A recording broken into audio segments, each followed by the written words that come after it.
Hello students, आज हम study करेंगे variation of conductance, conductivity, molar conductivity and equivalent conductivity with concentration and dilution. ये सारे terms हम पहले पढ़ चुके हैं। कंडक्टेंस के बारे में पढ़ चुके हैं, कंडक्टिविटी के बारे में पढ़ चुके हैं, मोलर कंडक्टिविटी के बारे में पढ़ चुके हैं और इक्विवेलेंट कंडक्टिविटी के बारे में पढ़ चुके हैं। अब इन पे क्या असर होता है जब डाइल्यूशन होता है। ठीक है, डाइल्यूशन जब होता है तो इन पर क्या असर होता है। मेनली हम ये पढ़ेंगे कि डाइल्यूशन होने पर जब हम किसी इलेक्ट्रोलाइट के वॉल्यूम को इंक्रीज़ करते हैं ऑन इंक्रीजिंग डाइल्यूशन तो क्या असर होता है, हम ये स्टडी करेंगे। हमें ये चीज़ अच्छे से पता है कि जो स्ट्रॉन्ग इलेक्ट्रोलाइट होते हैं वो कम्प्लीटली डिसोसिएट हो जाते हैं। उनका डिसोसिएशन क्या होता है, 100% होता है। ठीक है, 100% जो इलेक्ट्रोलाइट है, स्ट्रॉन्ग इलेक्ट्रोलाइट है, वो 100% डिसोसिएट हो जाते हैं और उनकी कंडक्टेंस ऑब्वियसली ज़्यादा होगी as compare to weak electrolyte. Weak electrolyte जो होते हैं वो 100% डिसोसिएट नहीं होते। ठीक है, वो बहुत कम डिसोसिएट होते हैं, लेस देन 5% उनकी डिसोसिएशन होती है। अगर हम बात करें डिसोसिएशन की तो उनकी डिसोसिएशन क्या होती है, लेस देन 5% ही होती है। ठीक है, अगर स्ट्रॉन्ग इलेक्ट्रोलाइट की बात करें तो स्ट्रॉन्ग इलेक्ट्रोलाइट में जो डिग्री ऑफ डिसोसिएशन होता है वो 100% होता है, लेकिन जो वीक इलेक्ट्रोलाइट के केसेस में जो डिग्री ऑफ डिसोसिएशन होता है वो क्या होता है, लेस देन और नियरली इक्वल टू 5%। ठीक है, लेस देन और नियरली इक्वल टू 5% होता है, मतलब बहुत कम होता है डिसोसिएशन वीक इलेक्ट्रोलाइट के केस में। ऑब्वियसली स्ट्रॉन्ग इलेक्ट्रोलाइट में डिसोसिएशन क्या होती है, कंप्लीट होती है। डिसोसिएशन कंप्लीट होएगी मीन्स जो आयंस है वो कम्प्लीटली प्रोड्यूस होंगे, तो कंडक्टेंस क्या हो जाएगी, इंक्रीज हो जाएगी। इन case of weak electrolyte dissociation क्या होता है, पूरा नहीं होता, डिसोसिएशन इज इनकम्प्लीट। थोड़े ही जो इलेक्ट्रोलाइट होंगे वो डिसोसिएट होंगे और कम आयंस प्रोड्यूस होंगे और जिसकी वजह से जो कंडक्टेंस है वो वीक इलेक्ट्रोलाइट की कम हो जाएगी। सो स्ट्रॉन्ग इलेक्ट्रोलाइट की कंडक्टेंस ज़्यादा होती है और वीक इलेक्ट्रोलाइट की कंडक्टेंस कम होती है। अब हम इसको स्टडी करेंगे ऑन डाइल्यूशन। डाइल्यूशन का मतलब है कि जब वॉल्यूम इंक्रीज़ हुआ, डाइल्यूशन जब करेंगे, जब उसमें हम सॉल्वेंट ऐड करेंगे इलेक्ट्रोलाइट में, ठीक है, सपोज वाटर ऐड कर रहे हैं तो वॉल्यूम क्या होगा, इंक्रीज़ होगा। और जैसे जैसे डाइल्यूशन होगा वॉल्यूम इंक्रीज़ होगा, वैसे वैसे कंसनट्रेशन कम होगा। ठीक है, वीक इलेक्ट्रोलाइट के केस में क्या होता है, देखो वीक इलेक्ट्रोलाइट के केस में जो डाइल्यूशन के साथ साथ वॉल्यूम क्या होगा, इंक्रीज़ होगा। ठीक है, हमें पता है कि जो वीक इलेक्ट्रोलाइट हैं वो सारे के सारे डिसोसिएट नहीं होते हैं। ठीक है, सपोज मैंने 10 NaCl लिया है, 10 एसिटिक एसिड लिया है। ठीक है, एसिटिक एसिड क्या है, सपोज हमने 10 एसिटिक एसिड लिया, CH3COH, 10 एसिटिक एसिड लिया, तो इसमें से जो 2 मोल्स होंगे वही CH3COO negative plus H positive में कन्वर्ट होंगे। ठीक है, बाकी के जो 8 हैं, 8 मोल्स हैं वो डिसोसिएट नहीं हो रहे। ठीक है, तो कहने का मतलब ये है कि जो स्ट्रॉन्ग इलेक्ट्रोलाइट है उनकी डिसोसिएशन क्या होती है, बहुत थोड़ी होती है। सिर्फ 2 मोल्स यहाँ पर डिसोसिएट हुए हैं, 8 डिसोसिएट नहीं हुए हैं। लेकिन स्ट्रॉन्ग इलेक्ट्रोलाइट के केसेस में क्या होती है, 100% डिसोसिएशन होता है। फॉर एग्जांपल स्ट्रॉन्ग इलेक्ट्रोलाइट हमने KCl ले लिया, अगर मैंने 10 मोल KCl के लिए हैं तो 10 के 10 मोल KCl ही डिसोसिएट हो जाएंगे 10 K positive and 10 Cl negative ions में। क्लियर, तो हेयर 100% डिसोसिएशन इज अकरिंग और वीक इलेक्ट्रोलाइट के केस में कंप्लीट डिसोसिएशन नहीं होता। बट जब हमने डाइल्यूशन किया, जब हमने सॉल्वेंट ऐड किया है इलेक्ट्रोलाइट में, तो डिसोसिएशन क्या हो जाएगा, इंक्रीज़ हो जाएगा। नंबर ऑफ आयंस जो प्रोड्यूस होना होगा वो इंक्रीज़ हो जाएगा। रीज़न भी क्योंकि वैसे तो वीक इलेक्ट्रोलाइट की डिसोसिएशन कम होती है, लेकिन जैसे ही हम उसमें सॉल्वेंट ऐड करेंगे, डाइल्यूशन करेंगे, तो उनके डिसोसिएशन वो डिसोसिएट होने स्टार्ट हो जाएंगे। सपोज हमने वाटर ऐड किया तो वाटर क्या करेगा, जो डिसोसिएट नहीं हो रहे थे इलेक्ट्रोलाइट के मॉलिक्यूल्स उनको क्या करेगा, डिसोसिएट करना स्टार्ट कर देगा। Water is helping here for dissociation into ions in case of weak electrolyte, तो जिसकी वजह से कंडक्टेंस इंक्रीज हो जाएगा। इन case of strong electrolyte obviously dilution जब हम करेंगे तो वॉल्यूम इंक्रीज होएगा। क्लियर, यहाँ पर क्या होगा कि हमें पता है कि स्ट्रॉन्ग इलेक्ट्रोलाइट के केस में डिसोसिएशन क्या होता है, कंप्लीट होता है। डिसोसिएशन क्या होता है, कंप्लीट होता है। बट यहाँ पर एक चीज़ होती है कि जो आयंस होते हैं, स्ट्रॉन्ग इलेक्ट्रोलाइट के आयंस होते हैं, वो आपस में एक दूसरे को इंटरेक्ट कर सकते हैं। ठीक है, तो इन पर जब हमने वाटर ऐड किया है, सॉल्वेंट ऐड किया है, तो वाटर ऐड करने पर ये जो इंटर आयनिक इंटरेक्शंस हैं इनके बीच में, इंटर आयनिक इंटरेक्शंस जो होंगे इनके बीच में, ठीक है, डिसोसिएशन के बाद भी आपस में एक दूसरे को इंटरेक्ट कर सकते हैं, क्योंकि जो आयंस है इनके चांसेस इंटरेक्ट होने के ज़्यादा होते हैं।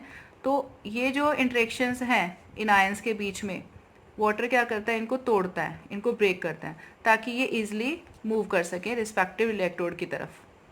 सो in strong electrolyte dilution also increases, क्यों? क्योंकि इंटर आयनिक इंटरेक्शंस जो होता है, इंटर आयनिक इंटरेक्शन क्या होएगा, ब्रेक हो जाएगा, डिक्रीज हो जाएगा। इंटर आयनिक इंटरेक्शन आयंस के बीच में ब्रेक होना स्टार्ट हो जाएगा, और आयंस क्या करेंगे, मूव करना स्टार्ट करेंगे, मोबिलिटी उन आयंस की इंक्रीज हो जाएगी, that is why conductance increases. So we can say that for strong electrolyte and for weak electrolyte, conductance increases on dilutions. Clear? Conductance हम पहले ही पढ़ चुके हैं। कंडक्टेंस को किससे रिप्रेजेंट करते थे, कैपिटल जी से। ठीक है, तो कंडक्टेंस क्या होगा, दोनों के केसेस में इंक्रीज होगा। हम ये भी यहाँ कह सकते हैं इसको और अच्छे से समझने के लिए कि वीक इलेक्ट्रोलाइट के केसेस में जब हम वाटर ऐड करेंगे तो इनकी डिसोसिएशन इंक्रीज हो जाएगी। For example 10 acetic acid 10 moles acetic acid के लिए, क्योंकि ये वीक इलेक्ट्रोलाइट है तो सिर्फ 2 मोल्स ही इसके ब्रेक हुए हैं इनटू आयंस। लेकिन जब हमने वाटर डाला तो वो जो बचे हुए 8 थे, ठीक है, वो भी धीरे धीरे डिसोसिएट होना स्टार्ट हो जाएंगे। So we can say that on dilution जो कंडक्टेंस होती है वीक इलेक्ट्रोलाइट की वो इंक्रीज होती है, दोनों के केस में इंक्रीज होएगी। अब नेक्स्ट है कंडक्टिविटी। हमने पढ़ चुके हैं कंडक्टिविटी को कापा से रिप्रेजेंट करते हैं। कंडक्टिविटी क्या होता है, conductance due to all ions present in 1 centimetre cube of electrolyte in a solution. कि 1 सेंटीमीटर क्यूब एरिया में, ठीक है, जितना कंडक्टेंस होगा ड्यू टू आयंस उसको हम बोलते हैं कंडक्टिविटी। जो कंडक्टिविटी है वो यूनिट फैक्टर है। फॉर एग्जाम्पल हमने इलेक्ट्रोलाइट का सॉल्यूशन लिया यहाँ पर, अगर हम 1 सेंटीमीटर क्यूब एरिया में जितने भी आयंस प्रेजेंट हैं उनकी कंडक्टिविटी जब हम देखते हैं उसको हम बोलते हैं काप्पा। ठीक है, उसकी जो कंडक्टेंस देखते हैं उसको क्या बोलते हैं, काप्पा या कंडक्टिविटी बोलते हैं। Conductance of the ions present in 1 centimetre cube of the electrolyte in a solution, उसको हम बोलते हैं कंडक्टिविटी। अब एक चीज़ है, डाइल्यूशन के टाइम क्या होगा, जब हम वाटर ऐड करते हैं, ठीक है, जब हम और इसको डाइल्यूट करेंगे, ऑब्वियसली जो कंसंट्रेशन है वो डिक्रीज होना स्टार्ट हो जाएगा। ऑन डाइल्यूशन वॉल्यूम इंक्रीजेस, ठीक है, वॉल्यूम इंक्रीज हो जाएगा। वॉल्यूम इंक्रीज होने के बाद क्या होएगा, एक पर्टिकुलर एरिया में अगर हम देखें 1 सेंटीमीटर क्यूब एरिया में देखें तो वो जो आयंस, अवेलेबिलिटी ऑफ आयंस है वो क्या हो जाएगी, कम हो जाएगी। ठीक है, ऑन डाइल्यूशन जो अवेलेबिलिटी ऑफ आयंस है इन 1 सेंटीमीटर क्यूब ऑफ एरिया वो क्या हो जाएगा, सॉल्यूशन में कम हो जाएगा, जिसकी वजह से कंडक्टिविटी क्या हो जाएगी, काप्पा क्या हो जाएगा, डिक्रीज हो जाएगा। ठीक है, तो कंडक्टिविटी क्या यूनिट फैक्टर है कि 1 सेंटीमीटर क्यूब ऑफ इलेक्ट्रोलाइट, ठीक है, में कितना आयंस प्रेजेंट है उसको हम कंडक्टिविटी कहते हैं। और हमें पता है ऑन डाइल्यूशन जो अवेलेबिलिटी है एक छोटे से एरिया में, दिस मच एरिया में अवेलेबिलिटी है वो क्या हो जाएगा, कम हो जाएगा। दैट इज़ वाई कंडक्टिविटी क्या होती है, ऑन डाइल्यूशन डिक्रीज होती है। क्लियर? ये स्ट्रॉन्ग इलेक्ट्रोलाइट के लिए भी होगा और वीक इलेक्ट्रोलाइट के लिए भी होगा। So for strong and weak electrolyte conductivity decreases on dilution.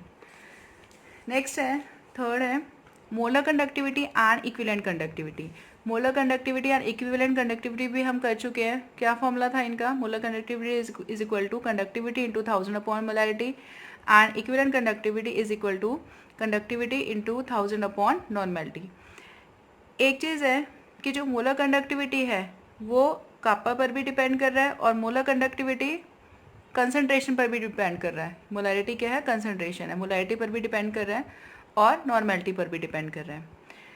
यहाँ पे देखो, हमें पता है जब डाइल्यूशन इंक्रीजेस होता है, जब डाइल्यूशन इंक्रीज होता है, ठीक है, when dilution increases conductivity decreases and we can say that molar conductivity या इक्विवेलेंट कंडक्टिविटी भी डिक्रीज होगा, अगर हम इस फैक्टर को इसके साथ कनेक्ट करके देखें। अब एक और फैक्टर है कि मोलर कंडक्टिविटी को कंसंट्रेशन के साथ कनेक्ट करके देखते हैं, molar conductivity and equivalent conductivity को। अगर डाइल्यूशन इंक्रीज होता है, ठीक है, तो वॉल्यूम क्या होगा, इंक्रीज होगा। वॉल्यूम इंक्रीज करने के साथ साथ मोलैरिटी और नॉर्मैलिटी क्या होंगे, डिक्रीज होंगे। क्यों? क्योंकि हमें पता है कि मोलैरिटी किस पर डिपेंड करती है, कि कंसंट्रेशन पर यूनिट पर लीटर ऑफ वॉल्यूम पर डिपेंड करती है, कि नंबर ऑफ मोलैरिटी में क्या हम डेफिनेशन लेते हैं, number of moles dissolve in 1 litre of the solution, और नॉर्मैलिटी में क्या लेते हैं, number of gram equivalent in 1 litre of solution. So volume बढ़ने के साथ साथ क्या हो रहा है, मोलैरिटी कम हो रहा है, तो हम ये बोल सकते हैं कि on dilution volume increases, when volume increases, ये इनका इन्वर्स रिलेशनशिप है, तो मोलैरिटी और नॉर्मैलिटी डिक्रीज होगा। अगर मोलैरिटी और नॉर्मैलिटी डिक्रीज होगा तो molar conductivity and equivalent conductivity क्या होगा, इंक्रीज होगा, क्योंकि ये इसके साथ इन्वर्स रिलेशनशिप में है। अब एक चीज़ मैं बता दूं आपको कि यहाँ पर डाइल्यूशन इस पर भी डिपेंड कर रहा है, डाइल्यूशन इस पर भी डिपेंड कर रहा है, लेकिन एक्सपेरिमेंटली हम ये लेंगे कि मोलर कंडक्टिविटी और equivalent conductivity depends more on molarity और नॉर्मैलिटी। एक्सपेरिमेंटली ये हमें ये पता चला कि जो मोलर कंडक्टिविटी और इक्विवेलेंट कंडक्टिविटी है वो किस पर ज़्यादा डिपेंड करती है, मोलैरिटी और नॉर्मैलिटी पर डिपेंड करती है, ठीक है, इस फैक्टर पर डिपेंड ज़्यादा नहीं करती है, तो इसको हम नहीं लेंगे, इस फैक्टर को नहीं लेंगे। क्लियर? एक चीज़ और है कि जो मोलैरिटी और नॉर्मैलिटी क्या है, वो मास फैक्टर है, ये पूरे सॉल्यूशन पर डिपेंड करती है, क्योंकि ये क्या है, कंसंट्रेशन, ठीक है। अगर वॉल्यूम कम होगा तो ऑब्वियसली कंसंट्रेशन क्या होगी, मोलैरिटी नॉर्मैलिटी एक टर्म है कंसंट्रेशन की, हमें पता है, ठीक है, तो मोलैरिटी नॉर्मैलिटी भी क्या होगी, वॉल्यूम के साथ साथ इंक्रीज होने के साथ साथ क्या होगी, डिक्रीज होगी। जब ये डिक्रीज होगा तो ये भी क्या होगा, ये क्या होगा, इंक्रीज होगा, ठीक है। या आप ये कह लो कि ये इंक्रीज होगा तो ये डिक्रीज होगा, या ये डिक्रीज होगा तो ये इंक्रीज होएगा। So again we can say that कि on increasing dilution volume increases, molarity और नॉर्मैलिटी डिक्रीजेज, अगर ये डिक्रीज होगा तो ये इंक्रीज होगा, तो इसलिए molar conductivity and equivalent conductivity क्या हो रहा है, यहाँ पर इंक्रीज हो रहा है। सो for strong electrolyte and weak electrolyte conductivity increases on dilution. हमने तीनों फैक्टर स्टडी कर लिए हैं। सो फाइनली हम क्या कंक्लूड करते हैं, ध्यान रखना कि ऑन डाइल्यूशन कंडक्टेंस क्या होता है, इंक्रीज होता है for strong and weak both cases के लिए, और कंडक्टिविटी क्या होता है, डिक्रीज होता है, ठीक है, और molar conductivity and equivalent conductivity क्या होता है, इंक्रीज होता है for strong and weak electrolyte. तो ये तीनों हम अब अच्छी तरह से समझ चुके हैं। नेक्स्ट हम पढ़ेंगे variation of molar conductivity with concentration for strong electrolyte. अब देखेंगे हम कि मोलर कंडक्टिविटी कैसे वेरी करती है कंसंट्रेशन के साथ, ठीक है। तो इस ग्राफ में एक तरफ मोलर कंडक्टिविटी लिया हुआ है, एक तरफ कंसंट्रेशन लिया हुआ है, कंसंट्रेशन का स्क्वायर रूट लिया हुआ है, क्योंकि ऐसा हुआ होगा कि नॉर्मल कंसंट्रेशन की वैल्यू लेके ग्राफ नहीं ऑब्टेन हुआ होगा, तो इसलिए स्क्वायर रूट कंसंट्रेशन लिया गया यहाँ पर, स्क्वायर रूट ऑफ कंसंट्रेशन। अब एक चीज़ है, यहाँ पर कंसंट्रेशन 0 है, यहाँ पर दो इलेक्ट्रोलाइट के ग्राफ हैं, एक KCl के एक HCl के। पहले KCl के ग्राफ देखते हैं। KCl का जो ग्राफ है वो यहाँ पे देखो कि जैसे जैसे डाइल्यूशन होती है लेफ़्ट, ऑन गोइंग लेफ़्ट, यहाँ से यहाँ जाते हुए क्या हो रहा है, डाइल्यूशन इंक्रीज हो रहा है। क्यों? हमें पता है डाइल्यूशन ज़्यादा होगा तो कंसंट्रेशन क्या हो जाएगा, कम हो जाएगा इलेक्ट्रोलाइट का। डाइल्यूशन इंक्रीज हो रहा है मीन्स कंसंट्रेशन डिक्रीज हो रहा है, ठीक है। जैसे जैसे कंसंट्रेशन कम होगा डाइल्यूशन इंक्रीज होगा, हम ये बोलते हैं कि मोलर कंडक्टिविटी क्या होती है, इंक्रीज होती है। ये हम पढ़ चुके हैं, ठीक है। क्यों? क्योंकि स्ट्रॉन्ग इलेक्ट्रोलाइट के केस में क्या था, जो आयंस के बीच में इंटरेक्शंस थी, ठीक है, वो क्या होने स्टार्ट हो गई थी, वो ब्रेक होने स्टार्ट हो गई थी। फिर जैसे ही इंटरेक्शन ब्रेक होएगी वैसे ही उन आयंस का मूवमेंट इंक्रीज हो गया था। तो motion of ions increases after breaking of the interionic interactions. और ये कब होगा, जब हम उसमें वाटर ऐड करेंगे, जब हम डाइल्यूट करेंगे इलेक्ट्रोलाइटिक सॉल्यूशन को। अब यहाँ पे कंडक्टेंस क्या होता है, शुद्ध हमें नज़र आ रहा है, कंडक्टेंस हमें इंक्रीज होता हुआ नज़र आ रहा है, ठीक है। अब इस कंसंट्रेशन ज़ीरो पे जो कंडक्टिविटी हमें शो हो रही है उसको बोलते हैं molar conductivity eight zero concentration, और इसको हम बोलते हैं molar conductivity at infinite dilution, जिसको हम किससे रिप्रेजेंट करते हैं, लैम्डा एम नॉट या लैम्डा एम इन्फिनिटी से रिप्रेजेंट करते हैं। इसको हम लिमिटिंग मोलर कंडक्टिविटी भी बोलते हैं, ठीक है। इसको हम क्या बोल सकते हैं, लिमिटिंग मोलर कंडक्टिविटी भी बोलते हैं, लिमिटिंग मोलर कंडक्टिविटी, क्योंकि ये वो वैल्यू है कि जिस वैल्यू से ज़्यादा कोई कंडक्टिविटी हम मेज़र नहीं कर सकते, क्योंकि इस कंडीशन पर कंसंट्रेशन ज़ीरो हो गया, तो इससे ज़्यादा हम कंडक्टिविटी को मेज़र नहीं कर सकते। एट ज़ीरो कंसंट्रेशन या एट इनफाइनाइट डाइल्यूशन जो कंडक्टिविटी हमें ऑब्टेन होती है ग्राफ में, उसको हम क्या बोल रहे हैं, लिमिटिंग मोलर कंडक्टिविटी या molar conductivity at infinite dilution.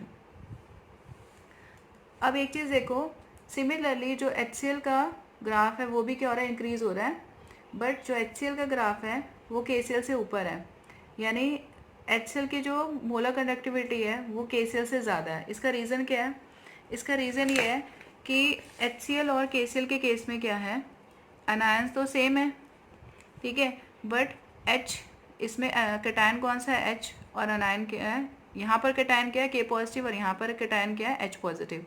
और हमें पता है कि जो H पॉजिटिव है वो लाइटर होता है as compare to K positive, तो इसकी ये ज़्यादा मूव करेगा सॉल्यूशन में, और जब ये ज़्यादा मूव करेगा तो ज़्यादा से ज़्यादा कंडक्टिविटी शो करेगा।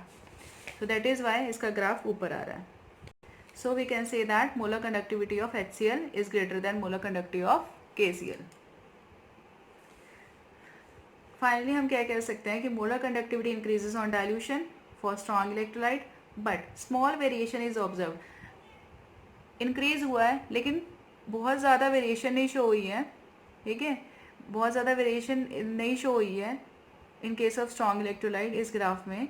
रीज़न, क्योंकि हमें पता है कि स्ट्रॉन्ग इलेक्ट्रोलाइट के केस में क्या होता है, डिसोसिएशन कंप्लीट हो जाता है, और ऑन डाइल्यूशन जब डिसोसिएशन कंप्लीट हो जाएगा, हमें पता है कि स्ट्रॉन्ग इलेक्ट्रोलाइट के केसेस में आफ्टर डिसोसिएशन आयंस में इंटरेक्ट विद ईच अदर, ठीक है, बाय मेकिंग स्मॉल इंटरेक्शन। उस इंटरेक्शन को क्या बोलते हैं हम, इंटरआयनिंग इंटरेक्शंस। तो जैसे ही डाइल्यूशन करेंगे, on dilution interionic interactions break and movement of ions increases. Clear? या हम यहाँ पर ये भी कह सकते हैं कि अगर आफ्टर डिसोसिएशंस आयंस के बीच में इंटरेक्शन, इंटरआयनिक इंटरेक्शन ना होता ना, तो ये जो ग्राफ है वो बिल्कुल ऊपर जाता, ठीक है, ये ग्राफ वेरिएशन ज़्यादा शो करता। लेकिन हमें पता है कि स्ट्रॉन्ग इलेक्ट्रोलाइट के केस में क्या होता है, आफ्टर डिसोसिएशन आयंस क्या करते हैं, आपस में एक दूसरे को इंटरेक्ट कर लेते हैं, ठीक है। तो ऑन डाइल्यूशन वो इंटरआयनिक इंटरेक्शन क्या होएगी, ब्रेक होना स्टार्ट हो, जब वाटर क्या करेगा, उन इंटरेक्शंस को ब्रेक करना स्टार्ट कर देगा, और जिसकी वजह से वंस द इंटरेक्शन ब्रेक तो motion of ions increases. So that is why conductance increase होता है, मोलर कंडक्टिविटी क्या हो रही है यहाँ पर, इंक्रीज हो रही है, बट बहुत ज़्यादा वेरिएशन नहीं शो कर रहा है। नेक्स्ट है eight infinite dilution molar conductivity can be calculated. मैंने आपको बताया कि इनफाइनाइट डाइल्यूशन मीन्स जब कंसनट्रेशन ज़ीरो है, कंसनट्रेशन ज़ीरो हो गया है, क्योंकि हम जैसे जैसे जैसे वाटर ऐड करते रहेंगे तो वैसे वैसे जो आयन का कंसनट्रेशन है वो क्या हो जाएगा, कम होता रहेगा, ठीक है, फॉर द मोलर कंडक्टिविटी। तो जब बहुत ज़्यादा हमने वाटर ऐड कर दिया, इनफाइनाइट डाइल्यूशन ऐड कर दिया, इतना कि आयंस का नंबर पता ही नहीं चल रहा, तो उसको हम बोलते हैं एट ज़ीरो कंसनट्रेशन। तो एट इनफाइनाइट डाइल्यूशन, जिसको हम इसे रिप्रेजेंट करते हैं लैम्डा एम नॉट या लैम्डा एम इन्फिनिटी से रिप्रेजेंट करते हैं, वो हम कैलकुलेट कर सकते हैं for the strong electrolyte. So next है variation of molar conductivity with concentration is given by equation called Debye Huckel Onsager equation. एक इक्वेशन दिया गया मोलर कंडक्टिविटी का वेरिएशन देखने के लिए इस ग्राफ के अकॉर्डिंग। वो इक्वेशन था lambda M is equal to lambda infinity minus B root C. इस इक्वेशन को क्या किसका नाम दिया गया, Debye Huckel Onsager equation का, क्योंकि ये डी बाई हक्कल ने दिया था। एक चीज़ है, this equation hold good at low concentration for strong electrolyte. Strong electrolyte के लिए ही एप्लीकेबल है ये equation, but at low concentration. अब ये जो इक्वेशन है इसको कैसे रिलेट करते हैं हम, देखो ये जो ग्राफ में लाइन आई है वो स्ट्रेट लाइन आई है, तो स्ट्रेट लाइन के जो इक्वेशन लिखते हैं हम क्या लिखते हैं, y is equal to mx plus C लिखते हैं। y एक्सेस पर क्या लिया हमने, मोलर कंडक्टिविटी, और x एक्सेस पर क्या लिया हुआ है, कंसनट्रेशन का square root of concentration, plus c क्या है, इंटरसेप्ट, किसका इंटरसेप्ट, y का इंटरसेप्ट। तो y को कहाँ पे कट कर रहा है ये इंटरसेप्ट, कहाँ पे कट कर रहा है ये, लैम्डा m इन्फिनिटी यहाँ पर कट कर रहा है, तो c की वैल्यू क्या आ जाएगी, लैम्डा m नॉट या लैम्डा m इन्फिनिटी, कुछ भी बोल सकते हैं। m क्या है यहाँ पर, m है स्लोप, m क्या है यहाँ पर, स्लोप। अब हमें पता है कि ग्राफ नीचे की तरफ जा रहा है, जब ग्राफ नीचे की तरफ जाता है तो स्लोप क्या आता है, नेगेटिव, और जब ग्राफ ऊपर की तरफ जाता है तो स्लोप क्या लेते हैं, हम पॉजिटिव लेते हैं। तो यहाँ पे ग्राफ नीचे की तरफ जा रहा है तो हम क्या लेंगे, slope minus b. So lambda m is equal to minus B root square root of concentration plus lambda m not. इसको हम कैसे लिख सकते हैं, इसको इधर ले जाएंगे, इसको इधर ले जाएंगे, तो क्या हो जाएगा कि lambda m is equal to lambda m not minus B root C. So lambda m यहाँ पर क्या है, molar conductivity at any concentration, lambda m not या इन्फिनिटी क्या है, molar conductivity at infinite dilution, C क्या है, कंसनट्रेशन ऑफ इलेक्ट्रोलाइट, बी क्या है यहाँ पर कांस्टेंट, जो डिपेंड करता है सॉल्वेंट पर डिपेंड करता है, सॉल्वेंट की विस्कोसिटी और सरफेस टेंशन पर डिपेंड करता है। डी बाई ने जो वेरिएशन दिया मोलर कंडक्टिविटी का, वो सिर्फ जो उसके बेसिस पर जो इक्वेशन डिराइव की, ग्राफ के बेसिस पर जो इक्वेशन डिराइव की थी, वो सिर्फ और सिर्फ स्ट्रॉन्ग इलेक्ट्रोलाइट के लिए थी। अब हम देखेंगे वीक इलेक्ट्रोलाइट का केस। वीक इलेक्ट्रोलाइट के केस में जब हम देखेंगे variation of molar conductivity with concentration, तो इस केसेस में जो ग्राफ है, इन इलेक्ट्रोलाइट के केस में दो इलेक्ट्रोलाइट यहाँ पर लिए गए, इनका ग्राफ लिया गया, एक एसिटिक एसिड और एक फॉर्मिक एसिड का। तो इसका ग्राफ जो है वो एकदम से इंक्रीज़ हो रहा है, और इंक्रीज़ होते होते ही वैल्यू ऐसे जा रही है। ये जो ग्राफ है वो इसको टच नहीं कर रहा है, ये जो लाइन है ये इसको टच नहीं कर रही, कर्व होता जा रहा है और सीधा चलता है, पैरेलल होता हुआ चला जा रहा है। ठीक है, हमें पता है कि जैसे जैसे डाइल्यूशन होगा, जैसे जैसे वॉल्यूम इंक्रीज़ होगा तो कंसनट्रेशन कम होता चला जाएगा। वॉल्यूम के कंपैरिजन में, सॉल्वेंट के वॉल्यूम के कंपैरिजन में जो कंसनट्रेशन है कम हो जाएगा। सपोज हम वाटर का एग्जांपल लेते हैं, अगर हम इलेक्ट्रोलाइट में वाटर ऐड करते हैं तो वाटर का अमाउंट ज़्यादा हो जाएगा, तो कंसनट्रेशन उस टाइम क्या हो जाएगा, बहुत थोड़ा हो जाएगा, ज़ीरो हो जाएगा। कुछ टाइम बाद ज़ीरो हो जाएगा अगर बहुत ज़्यादा डाइल्यूशन करेंगे, तो इनफाइनाइट डाइल्यूशन में कंसनट्रेशन ज़ीरो हो गया, और एट इनफाइनाइट डाइल्यूशन जो मोलर कंडक्टिविटी है वो यहाँ पर नोटिस नहीं होगी। ठीक है, तो हम ये बोल सकते हैं कि because we can not calculate the molar conductivity at infinite dilution at zero concentration, so ये जो ग्राफ है इसका पर्पज़ है कि सिर्फ हम वेरिएशन को ही देख सकते हैं। ठीक है, but we can not calculate the molar conductivity at infinite dilution, क्योंकि ये पैरेलल लाइन चली जाती है। अब एक चीज़ देखो यहाँ पे, ये जो ग्राफ है इसमें वेरिएशन बहुत ज़्यादा आ रहा है, बहुत एकदम ड्रास्टिक चेंज आ रहा है, एकदम बहुत ड्रास्टिकली ये ग्राफ राइज कर रहा है। इसका रीज़न क्या है कि मैंने आपको पहले ही बताया था कि suppose 10 mole of acetic acid लिया मैंने, ठीक है, आपको पता है वीक इलेक्ट्रोलाइट है, तो वीक इलेक्ट्रोलाइट क्या करता है, कम्प्लीटली डिसोसिएट नहीं करता है। ठीक है, वीक इलेक्ट्रोलाइट कम्प्लीटली डिसोसिएट नहीं होता है, 10 में से 2 ही डिसोसिएट होंगे और क्या बनाएंगे, 2 moles of CH3CO negative plus 2 mole of H positive. ठीक है, तो ये जो आयंस में कन्वर्ट होंगे, ये 2 ही कन्वर्ट हुए, 8 यहाँ पर रह गए, बट जैसे ही हम वाटर ऐड करेंगे, डाइल्यूट करेंगे, तो ये 8 बाकी जो बचे हुए 8 मोल्स हैं वो भी क्या हो जाएंगे, डिसोसिएट होना स्टार्ट हो जाएंगे इनटू आयंस। तो जिसकी जैसे ही डिसोसिएशन इंक्रीज होगी वैसे वैसे कंडक्टिविटी इंक्रीज होगी। That is why conductivity, molar conductivity increases on dilution. ध्यान से देखो, हम यहाँ पे डाइल्यूशन का एक केस स्टडी कर रहे हैं कि जैसे जैसे लेफ्ट में जाते जाते क्या हो रहा है, कंसंट्रेशन डिक्रीज हो रहा है, क्यों, और डाइल्यूशन इंक्रीज हो रहा है, और जैसे जैसे डाइल्यूशन इंक्रीज होगा, कंसंट्रेशन कम होगा, वैसे वैसे मोलर कंडक्टिविटी क्या होगी, इंक्रीज होएगी। ठीक है, but we can not calculate at molar conductivity at zero concentration.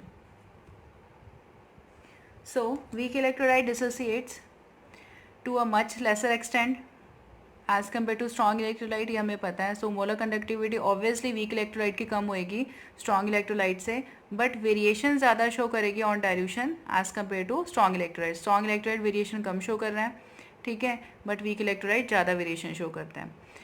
Next है कि in case of weak electrolyte variation observed in graph is greater because on dilution dissociation of weak electrolyte into ion increases by adding water या और solvent. जब dissociation increase होगा तो motion also increases and conductivity increases. But problem ये arise होती है कि we can not calculate the molar conductivity at infinite dilution by this graph. So molar conductivity at infinite dilution for weak electrolyte can be obtained by indirect method based upon Kohlrausch law. हम indirect method से weak electrolyte की conductivity at infinite dilution वो calculate कर सकते हैं bye Kohlrausch law. Kohlrausch ने एक law दिया था कि हम इनडायरेक्टली तरीके से, डायरेक्टली तरीके से तो हम कैलकुलेट नहीं कर सकते, बट इनडायरेक्टली तरीके से हम इसको कैलकुलेट कर सकते हैं. अब देखो कोलरॉश लॉ क्या कहता है. It states that limiting molar conductivity of weak electrolyte can be expressed as the sum of limiting ionic molar conductivity of cations and anions. वो क्या कहता है कि अगर हमें लिमिटिंग मोलर कंडक्टिविटी वही molar conductivity at infinite dilution को ही लिमिटिंग मोलर कंडक्टिविटी कहते हैं. तो अगर हमें molar conductivity at infinite dilution acetic acid का कैलकुलेट करना है, तो अगर हमें कहीं से उनके आयंस मिल जाते हैं, उन आयंस की जो लिमिटिंग मोलर कंडक्टिविटी है, ठीक है, molar conductivity at infinite dilution, अगर उसको हम ऐड कर ले तो we can find the limiting molar conductivity of acetic acid. Suppose यहाँ पे एसिटिक एसिड का मोलर कंडक्टिविटी निकालना है हमें, तो अगर उसको निकालना है तो हम क्या कर सकते हैं, H पॉजिटिव का molar conductivity at infinite dilution plus CH3CO negative ion का molar conductivity at infinite dilution, इन दोनों आयंस की कंडक्टिविटी को अगर प्लस कर लेते हैं, so we can find the molar conductivity of acetic acid easily. एक न्यूमेरिकल देखते हैं हम, इस न्यूमेरिकल से हमें ज़्यादा अच्छे से क्लियर होगा ये law. Calculate the molar conductivity at infinite dilution for acetic acid. और हमें गिवन क्या है, दिया हुआ है यहाँ पर हमें कि molar conductivity lambda M not for HCl is given 4 to 6 Siemens centimetre square mole inverse. Lambda M not for NaCl is given, lambda M not for sodium acetate is given. So हमें यहाँ पे निकालना है molar conductivity at infinite dilution किसका, acetic acid का. हमें पता है जो lambda M not for HCl is given 4 to 6 Siemens centimetre square mole inverse, lambda M not for NaCl is given and lambda M not for sodium acetate is given. अब एक चीज़ है, ये जब सॉल्यूशन में होंगे तो किस आयंस में कन्वर्ट होंगे, lambda M not H positive and lambda M not Cl negative. Similarly ये किस में ब्रेक होंगे, Na पॉजिटिव और Cl नेगेटिव आयन में, और ये किस में कन्वर्ट होंगे, CH3CO नेगेटिव और Na पॉजिटिव आयन में. हमारा पर्पज़ है हमें निकालना है lambda M not for acetic acid. और कोलरॉश लॉ ये बोलता है कि अगर हमें वीक इलेक्ट्रोलाइट का eight infinite dilution limiting molar conductivity अगर कैलकुलेट करना है तो हम क्या कर सकते हैं, उनके आयंस को ऐड कर सकते हैं. ठीक है, इसका क्या आयंस होगा, अगर हमें इसका मोलर कंडक्टिविटी निकालना होगा तो कौन से दो आयंस को हम मिला के प्लस करके हम ऐड करके इसका कंडक्टिविटी निकाल सकते हैं एट इनफाइनाइट डाइल्यूशन, वो है CH3CO negative and H positive. तो ये अगर दो आयन हमें मिल जाते हैं तो उसको प्लस करके हम इसकी कंडक्टिविटी निकाल सकते हैं. अब देखो कि एसीटेट आयन कहाँ पर है, ये थर्ड इक्वेशन में है, और H पॉजिटिव आयन कहाँ पे है, फर्स्ट इक्वेशन में. जो रिक्वायर्ड आयंस है वो फर्स्ट और थर्ड में, तो हम इन दोनों को प्लस कर लेंगे, और जो रिक्वायर्ड नहीं है उसको उस दोनों को प्लस करने के बाद माइनस कर लेंगे. फर्स्ट एंड थर्ड इक्वेशन को हम क्या करेंगे, यहाँ पर प्लस करेंगे, और सेकेंड वाली इक्वेशन को माइनस करेंगे क्योंकि ये रिक्वायर नहीं है. अब एक चीज़ देखो, फर्स्ट और थर्ड में क्या है, H पॉजिटिव आयन और Cl negative ion, CH3CO negative ion और Na पॉजिटिव आयन, ठीक है। माइनस कर रहे हैं हम Na पॉजिटिव और Cl नेगेटिव को माइनस करें, इनकी कंडक्टिविटी को माइनस कर रहे हैं। अब हमें पता है कि ये दोनों प्लस हो जाएंगे, ठीक है। यहाँ पर ये इससे माइनस हो जाएगा और ये इससे माइनस हो जाएगा, तो finally we will get the molar conductivity of these two ions, ठीक है। सो इनकी मोलर कंडक्टिविटीज़ को भी हम इसी तरह से फर्स्ट और थर्ड के मोलर कंडक्टिविटी को प्लस करेंगे और सेकंड में से माइनस कर लेंगे। सो 426 plus 91 minus 126, finally we will get molar conductivity of acetic acid. So indirectly by using Colruy's law we can calculate the molar conductivity of weak electrolyte at infinite dilution. Now we will do the application of Colruy's law. First application already हमने कर लिया है, ठीक है, numericals भी इसका कर लिया है कि we can calculate the conductivity of weak electrolyte.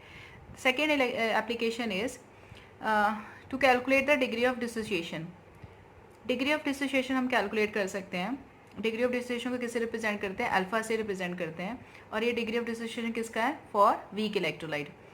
Alpha is equal to lambda C upon lambda not. अगर molar conductivity at any concentration, lambda C क्या है? Molar conductivity at any concentration को molar conductivity at infinite dilution के साथ divide करते हैं, तो हमें क्या मिलता है? Degree of dissociation of weak electrolyte eight infinite dilution.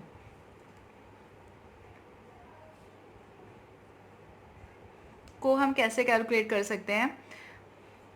Infinite dilution को हम कैसे कैलकुलेट कर सकते हैं? अकॉर्डिंग टू कोलरॉश लॉ हमने ऐड किया था कि अगर लिमिटिंग मोलर कंडक्टिविटी आयंस का अगर हम प्लस कर लें, ठीक है, लिमिटिंग मोलर कंडक्टिविटी अगर आयंस का हम प्लस कर लें तो हमें क्या मिल जाएगा? Limiting molar conductivity of weak electrolyte मिल जाएगा। सपोज ए बी कोई वीक इलेक्ट्रोलाइट है, तो इसके आयंस की मोलर कंडक्टिविटी को प्लस कर लेंगे तो हमें क्या मिल जाएगा? Eight infinite dilution molar conductivity weak electrolyte का हमें मिल जाएगा। यहाँ पर लैम्डा ऐसे रिप्रेजेंट किया गया है और यहाँ पर ऐसे रिप्रेजेंट किया गया है, इससे कोई फ़र्क नहीं पड़ता। आप सिमिलरली लैम्डा नॉट यहाँ पे भी लिख सकते हो, लैम्डा नॉट यहाँ पे भी लिख सकते हो, सेम ऐसे वाला सिंबल। ये वाला सिंबल इसलिए क्यों यूज़ किया है कि आयंस के साथ ये सिंबल यूज़ करते हैं जब ये डिसोसिएट हो जाता है, और बिफोर डिसोसिएशन हम ये यूज़ करते हैं। बट अगर आप इसकी जगह ये भी यूज़ कर लोगे तो वो गलत नहीं होगा। So we can calculate the degree of dissociation by this formula. और ये हम कैसे निकाल सकते हैं? बाय यूजिंग कोलरॉश लॉ, ठीक है। And third application is calculation of dissociation constant of weak electrolyte. हम डिसोसिएशन कांस्टेंट को कैलकुलेट कर सकते हैं। डिसोसिएशन कांस्टेंट को किससे रिप्रेजेंट करते हैं? हम के से रिप्रेजेंट करते हैं। वी कैन कैलकुलेट के, जिसका फॉर्मूला है K is equal to C alpha square upon 1 minus alpha. C के यहाँ पर कंसंट्रेशन, अल्फा के यहाँ पे degree of dissociation. By using this formula we can calculate the dissociation constant for weak electrolyte. Next है fourth application, calculation of sparingly soluble salts. Sparingly soluble salts वो होते हैं जो बहुत कम डिजॉल्व होते हैं, जिनका डिसोल्यूशन बहुत कम होता है सॉल्वेंट में। कौन कौन से होते हैं ये? जैसे AgCl, lead sulphate and barium sulphate, ये जो है वो स्पेरिंगली सॉल्युबल सॉल्ट कहलाते हैं। अब हमें पता है molar conductivity at infinite dilution is equal to क्या होता है? कापा इंटू 1000 अपॉन मोलैरिटी होता है। मोलैरिटी को किसके इक्वल लिख सकते हैं हम? मोलैरिटी की जगह हम सॉल्युबिलिटी भी लिख सकते हैं यहाँ पर। क्यों? क्योंकि for diluted solution concentration is equal to solubility. जब बहुत ज़्यादा डाइल्यूटेड सॉल्यूशन होगा तो हम कंसंट्रेशन को किससे रिप्रेजेंट करते हैं? कंसंट्रेशन की बजाय हम क्या लिख सकते हैं? सॉल्युबिलिटी लिख सकते हैं। So we can write molarity की जगह पर हम क्या लिख सकते हैं? वी कैन राइट सॉल्युबिलिटी, ठीक है। तो ये हो जाएगा lambda naught is equal to kappa into 1000 upon solubility, और सॉल्युबिलिटी को यहाँ ले जाएंगे तो solubility is equal to kappa into 1000 upon lambda naught. ये कंडक्टिविटी है और ये लैम्डा नॉट है। लैम्डा नॉट वही कि limiting molar conductivity means molar conductivity at infinite dilution, और जिसको हम कोलरॉश लॉ से कैलकुलेट कर सकते हैं। So this is how we can calculate the solubility of sparingly soluble salt by using this formula. Student, please like and subscribe my channel. Don't forget.